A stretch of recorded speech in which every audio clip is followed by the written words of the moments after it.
Kartu Jakarta One resmi diluncurkan. Peluncuran dilakukan oleh Gubernur DKI Jakarta Basuki Cahayapurnama dan Gubernur Bank Indonesia Agus Martowardoyo. Kartu Jakarta One adalah kartu multifungsi yang bisa digunakan untuk berbagai hal, mulai dari untuk sistem pembayaran saat naik angkutan umum hingga penyaluran kredit kepada pelaku usaha kecil menengah. Kartu Jakarta One dapat dimanfaatkan pemerintah DKI Jakarta untuk memantau perkembangan harga pasar. Dengan demikian, stok dan pasokan barang di DKI Jakarta dapat dikendalikan. Ahok berencana mengatur ketersediaan bahan-bahan yang menjadi pemicu inflasi. Informasi itu bisa didapat pemerintah Provinsi DKI Jakarta lewat transaksi yang menggunakan kartu Jakarta One. Ke depan kami mau menguasai seperti cabai, bawang, hal-hal yang akan membuat inflasi itu kami mau ambil bagian untuk menjaga persediaan. Maka kami mulai info pangan ini sudah banyak sekali analisa bisa kami analisa. Pasar mana, kebutuhan berapa, naik berapa, ini baru permulaan ini. Tapi ke depan tuh kita mau masuk. Lalu yang impor beku, kalau rakyat nggak mau beli, kami subsidi juga dengan uang kami supaya dibeli dari pemegang KJP. Sehingga harga cuma 39.000. Kalau 39.000 kamu pasti mau makan. Aliansi Gerakan Selamatkan Jakarta mengadakan aksi unjuk rasa menuntut KPK menuntaskan kasus Rumah Sakit Sumber Waras. Aliansi yang dipelopori oleh musisi Ahmad Dhani itu juga memprotes batalnya penyelenggaraan konser panggung rakyat yang rencananya diadakan Kamis pagi tadi. Musisi Ahmad Dhani ditemani aktivis Ratna Sarumpayat mengatakan kedatangannya ke KPK untuk mengadakan panggung rakyat di depan gedung KPK. Namun upayanya gagal karena tidak mendapat izin dari pihak kepolisian dengan alasan mengganggu lalu lintas. Sebagai gantinya, ratusan buruh yang tergabung dalam Kongres Serikat Pekerja Indonesia atau KSPI tetap mengadakan aksi unjuk rasa di depan gedung KPK.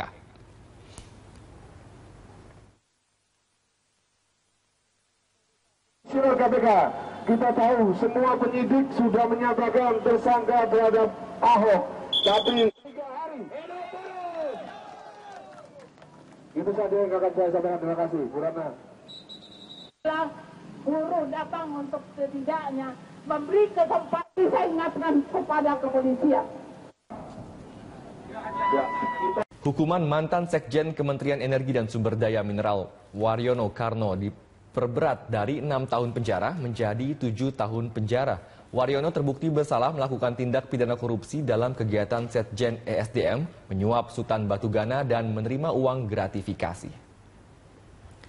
Vonis itu diperberat di tingkat banding di Pengadilan Tinggi DKI Jakarta yang dilansir website Mahkamah Agung. Korupsi dilakukan Waryono dengan cara memerintahkan pengumpulan dana untuk membiayai kegiatan pada Setjen ESDM yang tidak dibiayai APBN. Ada 3 kegiatan yang pengerjaannya menyimpang, diantaranya sosialisasi sektor energi dan sumber daya mineral bahan bakar minyak bersubsidi. Kenyataannya kegiatan sosialisasi tidak dilaksanakan alias fiktif. Penyimpangan dilakukan dengan mencari perusahaan pinjaman guna dijadikan rekanan yang seolah-olah melaksanakan kegiatan. Pada 16 September 2015, Waryono dihukum 6 tahun penjara di Pengadilan Tipikor.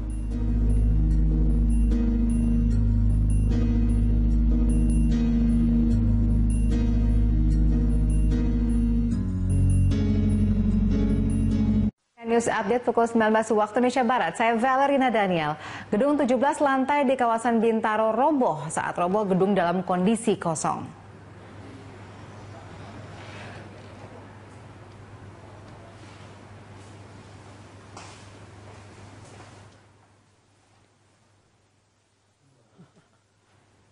Gedung ini mulai dibangun sekitar tahun 1996 atau sekitar 20 tahun yang lalu.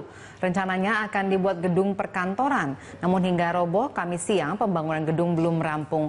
Belum ada keterangan dari pemilik gedung apakah robohnya gedung tanpa sebab atau memang disengaja. Sehingga penyebab gedung roboh belum dapat diketahui. Tidak ada korban jiwa dalam kejadian ini.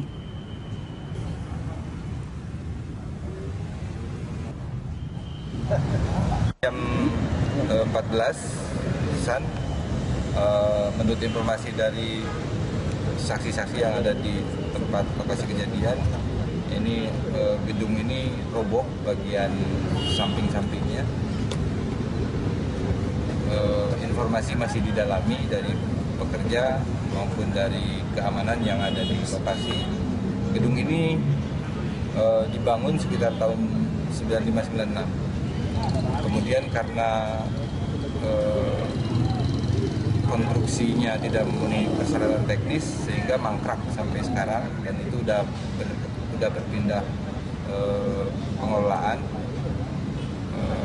Perusahaan yang melaksanakan pembangunan itu sudah beralih, dan sekarang sampai sekarang ini ada. Satpol PP DKI Jakarta kembali ribut dengan para pedagang kaki lima di sekitar kawasan Tanah Abang. Kericuan terjadi karena razia yang dilakukan Satpol PP dilawan oleh para pedagang. Kericuan terjadi saat Satpol PP menertibkan pedagang pakaian yang membuka lapak di depan Blok F Pasar Tanah Abang. Namun petugas hanya berhasil menjaring pedagang minuman dan sandal yang tidak sempat mengamankan barang dagangannya. Penertiban pedagang kaki lima tetap akan dilakukan karena keberadaannya dianggap mengganggu ketertiban dan lalu lintas di sekitar kawasan Tanah Abang.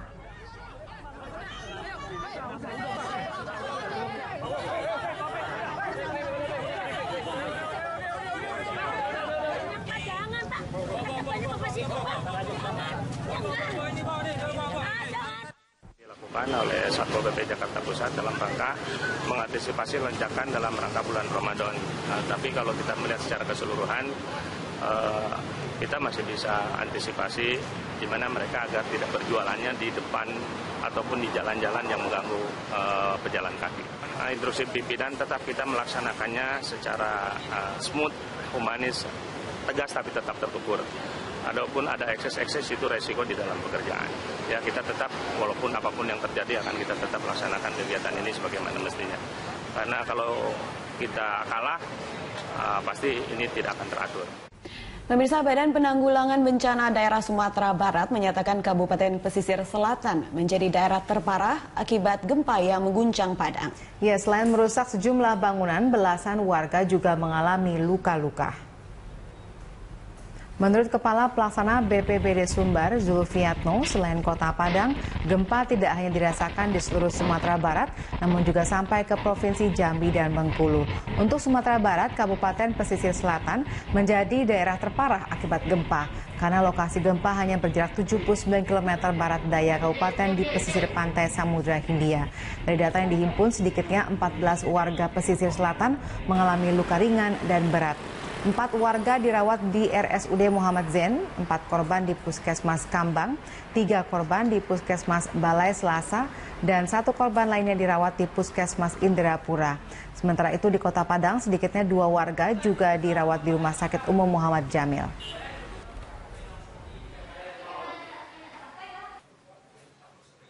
Dampak yang akibat gempa tersebut di RAJ memang ada kerusakan beberapa bangunan, terutama sekali ada teratas rumah yang dulu.